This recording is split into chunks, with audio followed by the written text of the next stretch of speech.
Welcome to the Independent Advisors Podcast, where we dive into the world of stocks, tradable markets, and financial planning with Jessup Wealth Management's Chief Investment Officer, Mark McEvily, and CEO, Matt Jessup. You'll hear tips, tricks, and strategies to address your financial well-being, and most importantly, conveyed in a way that everyone can understand. Here are your hosts, Mark and Matt. Hey everyone, welcome to episode 357 of the Independent Advisors Podcast. On today's show, we're covering a few timely and important topics, including performance numbers for the first half of the year, July seasonality, an update on corporate profitability, and whether it still makes sense to buy long-term care insurance policies or not. So whether you're tuning in for market insights, planning tips, or just staying informed, there is something here for you. So good morning, everybody. Obviously, I am by myself today. Matt is out of the office, so you get to hear my lovely voice for the next 20 to 30 minutes. Wrapped up the first half of 2026. There was no short of big media headlines or things going on in the economy of the market in the first half of the year. And I'm sure over the coming weeks, Matt and I will touch more on that to do kind of a fuller review of Q1. But we will go through our normal format today, starting with the month-to-date and year-to-date performance of the major market indices that investors track. This data is from Y-Charts and as of the market close on June 30th. S&P 500 index is down 1.1% for the month, but up 9.6% for the year. Dow Jones Industrial Average up 2.5% during June and up 8.9% for the year. The NASDAQ Composite Index down 2.8% for the month, but up 12.8% for the year. The Russell 2000 Small Cap Index up 3.5% in June and 22% on the year. And the All World X United States Index Fund down 0.3% for the month and up 13.9% for the year. 3-month Treasury rate at 3.87%, the 2-year at 4.14%, and the 10-year rate at 4.44%. Before we get into this week's show, listeners, if you've been enjoying the Independent Advisors Podcast, I'd encourage you to head to our website, jessupwealthmanagement.com. I offer a 15-minute initial call where you can discuss your financial goals and see if JWM is a good fit for your needs. Scheduling is easy. Once you land at the jessupwealthmanagement.com website, just click Schedule Initial Call and select a time that works best for you. There's a quick survey to fill out that will help guide the conversation and ensure your time is used efficiently. If you're ready to learn more, visit jessupwealthmanagement.com and book your call today. So moving on to big headlines, current events from this past week, like I just mentioned, first half of the year came to a close, and I think from most investors' perspectives, it was a pretty good first half of the year, considering everything that went on during the first quarter geopolitically. So the first thing for big headlines that I wanted to touch on is, performance in Q2 in the first half of the year and what that tells us about what we could potentially expect for the second half of the year in Q3 and Q4. So the first piece I have was a post on X from our friend Ryan Dietrich on June 30th. Jenna will throw this chart up on the YouTube page. It'll also be in our show notes, but Ryan says S&P 500 Q2 up 10% or more. Q3 lower once and Q4 never lower. The rest of the year is up 11.7% on average versus an average year up 4.9% for the final 6 months. So this data goes all the way back to 1950. And when we have a year like this year where Q2 was up by at least 10%, forward returns look pretty good. And there was only one year in the final 6 months of the year where stocks were negative, and that was back in 1975. So pretty good odds from that standpoint. And on that similar wavelength, Ryan had another post on the 30th of June talking about the S&P 500's performance for the first half of the year and what that means for the final 6 months of the year. So again, Jenna will throw this up on the YouTube page. It'll be in our show notes. But Ryan says, we noted this last year and it worked, but when the S&P 500 is up between 5 and 10% year to date at the midpoint of the year, the rest of the year usually does quite well. In fact, the worst full year return was exactly flat in 2011. So a large decline from here would be quite rare. So not too strong, but by no means weak, yet another reason to continue riding the wave in 2026. So obviously in 2026, we were up between, again, that 5 and 10% number, each time going back to 1950. Average return for the rest of the year has been about 9.6%, positive a little more than 72% of the time. So I think there's a lot of data working in investors' favors. By no means does this guarantee a positive return in the second half of the year, but I think we have enough data points going all the way back to 1950 to show that usually when we have strong Q2s and strong first halves of the year, that the rest of the year tends to follow suit. So I think this is something that if you are a investor in the stock market, this data should make you pretty happy. Again, we'll probably touch on some more first half stats in the coming weeks when Matt returns to join me here, but we'll leave it there for now. Moving on to tweets, articles, and research from this week. The first thing I had was a newsletter from Tom Boley at Earnings Beats on June 29th, titled "Why We're Likely to See a Rate Cut Before a Rate Hike." So Tom is making the argument here, which is very much against the grain or against the most popular opinion, that he thinks we're going to get a rate cut from the Fed before we get a rate hike. So I just wanted to read a few lines from what he said. The link to the full article will be in our show notes. He says, "There's been so much media hype about inflation and the likelihood of a rate hike coming. I just don't see it. On this chart, which Jenna will put up on the YouTube page, it'll be in our show notes, it's rather obvious to me that the money is rotating into key interest rate sensitive areas of the market. Home builders, regional banks, and small caps all tend to perform better when interest rates are declining.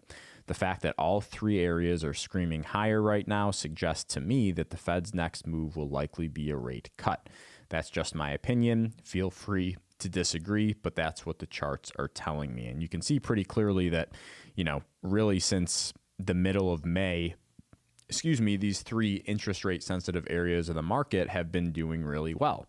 And some may be asking, well, why do lower interest rates, help small caps or help home builder ETFs? And I think, we talked a little bit about this before, but small cap stocks are typically stocks that are American-based, typically smaller in nature, and don't have the same financing or borrowing power as some of the major companies that you think of when you think of the stock market. So companies like Apple, Amazon, Google, Microsoft, they have these deals, these financing deals with lenders that are very, very favorable terms because they're super large companies. There's not a whole lot of risk there, right? But when you're a bank or you're a lender and you're loaning money to a smaller company that might not have the same growth rates or fundamentally strong balance sheets as an Apple, Amazon, or Microsoft, then the interest rate is going to be higher, right? So, higher interest rates disproportionately impact smaller companies. And I think Tom is, hitting it right on the button here, where we would see small cap stocks struggling if investors thought that rates were going to continue to go up. And I think, from a home builder standpoint, it's pretty easy. Cheaper financing means people can build more homes, buy more homes more quickly. So it's easy to see there why home builders would be doing pretty well under a lower interest rate environment. So kind of conflicting news that we have with this right now, because inflation is still a little bit of a problem, and the new Fed chair acknowledged that during his first press conference.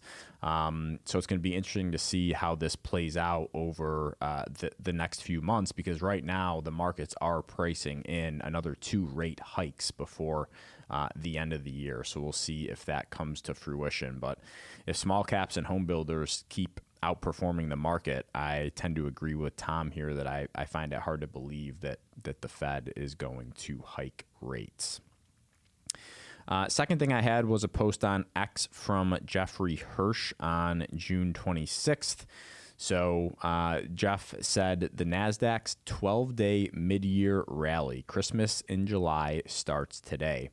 The last 3 days of June through the first 9 of July has gained an average of 2.5% since 1985, hitting in 32 of 41 years, which is a 78% hit rate. So again, I think this is probably pretty good timing right now. So stocks do tend to do pretty well in the month of July, especially more aggressive sectors like technology.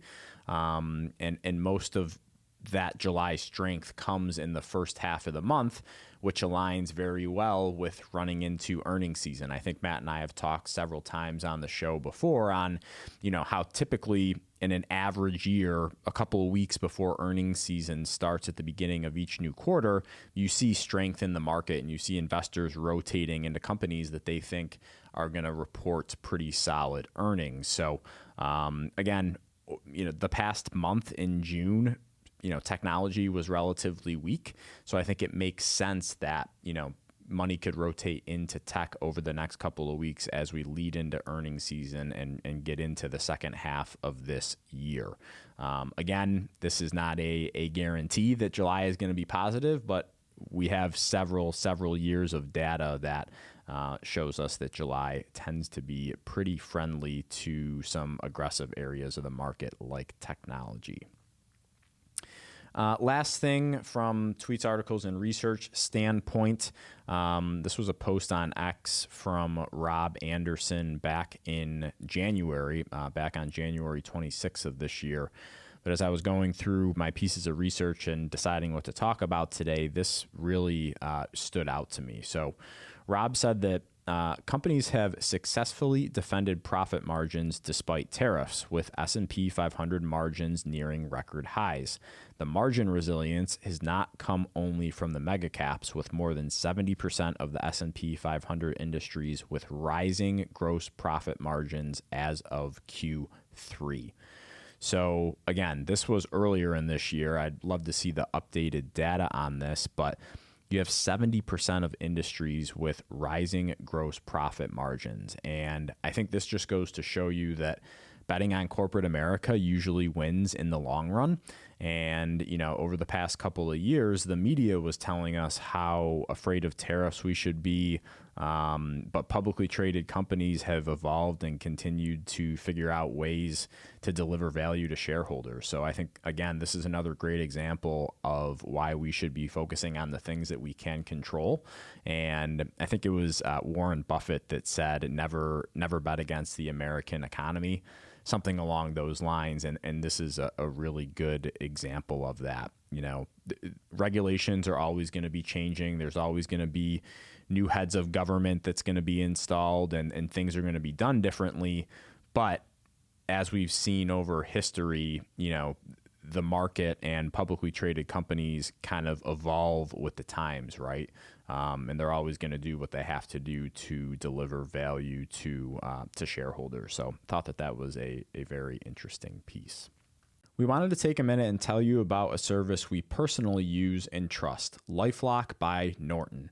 With everything we do online these days, protecting your identity and personal information is more important than ever. That's why we've partnered with LifeLock, a leader in the identity theft protection industry. Their mission is to empower people to live their digital lives safely, offering tools to help protect you and your family from threats like identity theft, cybercrime, and fraud. They combine advanced technology with 24/7 support to keep your information safer in today's connected world. We use it ourselves, and we think it's a valuable tool for anyone looking to add an extra layer of protection. If you're interested in checking it out, you can use our special link to get a discounted rate. As a heads up, we do receive a percentage of compensation if you sign up using our link, but we partnered with LifeLock because we believe in what they offer. To learn more and get the deal, just head to jessupwealthmanagement.com/LifeLock. So last but not least, moving on to the financial planning topic of the week. This was an article written by Christine Benz on Morningstar. This was back in August of 2025, titled, "Does Long-Term Care Insurance Add Up?" And for whatever reason here at Jessup Wealth Management, we've been receiving an uptick in questions regarding long-term care insurance. And if it's worth it or not. And I came across this article from Christine last year and thought now would be a good time to highlight some of the things that she wrote, because me personally, just over the past 6 months, have probably gotten 5 or 6 inquiries, which is more than we typically get in a given year regarding long-term care. So for starters, I just, again, want to define what long-term care insurance is for newer listeners. So LTC, or long-term care insurance, is a type of insurance that helps cover the costs of long-term care services like nursing homes, assisted living, in-home care, or adult daycare for people who can no longer perform basic daily activities such as bathing, dressing, or eating on their own, typically due to aging or chronic illness or disability. But the thing is, regular health insurance and Medicare generally don't cover these ongoing costs, which is the reason why long-term care insurance exists, is to fill that gap. So Christine starts the article with a quote from a friend. She says, quote, "We've been paying into long-term care insurance since we were in our mid-50s. She's now in her late 60s, but with all of the premium increases, we might have been better off just investing the money. The fading popularity of long-term care insurance likely owes to a few key factors: rising premiums, horror stories from families who had to haggle with insurance companies to pay claims, and rising portfolio values, which have led many older adults to plan to self-fund for long-term care instead. The question is, should anyone consider long-term care insurance, and when should they buy it? Whereas policies with lifetime benefits were once readily available and many are still in force today, most policies will only cover for 3 to 5 years and have a dollar limit on how much they'll pay out over the insured's individual lifetime. Premiums on new policies have escalated to make the products financially viable for insurers, and insurance companies have also pushed through premium increases on existing policyholders. As Christine's written before, she says, a good starting point is to analyze which of the 3 major long-term care situations you fall into. If you have a lot of wealth, such that you could cover at least 2 to 3 years worth of care out of pocket without meaningfully affecting your other spending and quality of life, then self-funding is a reasonable way to go. At the other extreme, people with very tight retirement plans probably don't have the funds to cover even a basic long-term care policy and will need to rely on government resources if they end up needing paid long-term care. As a reference point, the average premium for long-term care policies with fairly modest $165,000 initial benefit with an annual 3% inflation adjustment was a little more than $2,600 for a 60-year-old man and a little more than $4,500 for a 60-year-old woman. Those premiums would likely to increase over time. And some of you might be asking the question, why is there such a price difference between a 60-year-old man and a 60-year-old woman? Well, typically, ladies, you live longer than us men. So the insurance companies have to plan for that. And that comes in the form of higher premiums for long-term care. So Christine continues, when to buy the insurance is another important consideration. Premiums are lower if you purchase relatively early, say after 50, but that's not a good deal as it seems because you're likely to have more years of paying into the policy before you need the insurance. You also have extra insurance company risk if there's a big time gap between the time you start paying for the insurance and when it begins paying out. However, if you wait too long, it's possible you'll encounter a health condition that will disqualify you from purchasing insurance. According to the American Association of Long-Term Care Insurance, 38% of people applying for long-term care insurance between the ages of 65 and 69 were denied coverage, and 47% of applicants age 70 and above were also denied coverage. So it's one of those things that, yeah, it makes sense to buy it when you're younger because the premiums are going to be cheaper. But, when you're in your 40s and 50s, it's not something that you're really thinking about. And you typically don't think about it until you have a health event that you're going to need care in the future. But then the problem is these insurance companies aren't obligated to cover you if you have a pre-existing condition or you're recently diagnosed with a terminal disease or some sort of medical event that is going to force you into a long-term care situation. So, it's a really interesting one.